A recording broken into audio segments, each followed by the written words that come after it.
while he was while he was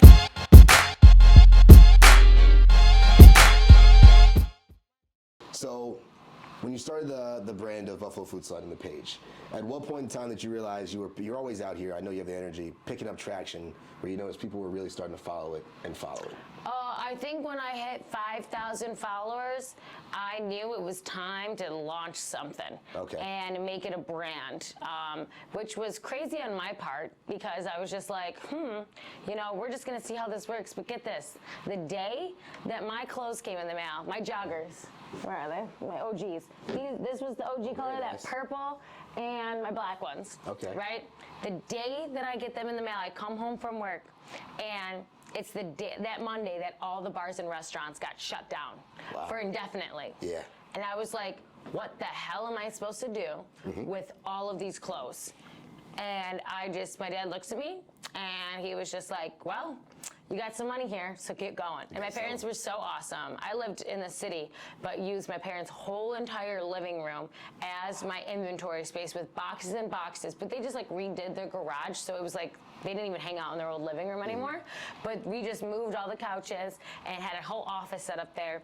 And my sister and I would fill up a minivan, I'd fill up my car, and we disperse. Like, she'd do the south towns, I'd do the north towns, like dropping off the orders.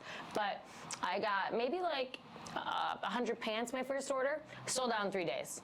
Wow. And I was like, And then knocked on my dad's door, and I was like, I need to borrow a bunch of money. And he was like, what? And I was like, I need to borrow $10,000. And he was like, whatever, I believe in you. And did that, paid him back in 6 days. And then I knocked on my door, dad door, I need to borrow $20,000. Sold out in 2 weeks then, and then I was like, well, shit.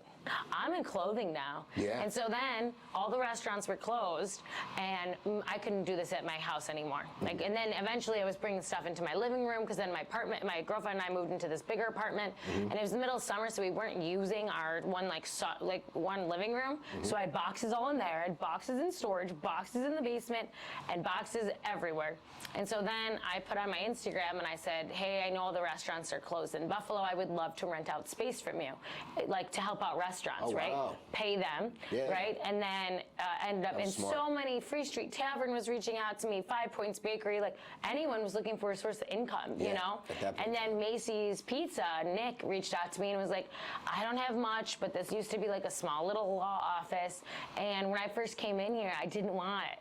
I looked at it, I looked at the carpets, I looked at, the space, and I was like, oh, do I want to be in Cheektowaga, yada, yada, yada. And then I was like, what am I doing? I'm like, the restaurants could, with whatever's going on, they could open up tomorrow. And so then I had to move my stuff. So I was like, you know what? It's just going to be a place where I hold my inventory, because my specialty is pop-ups.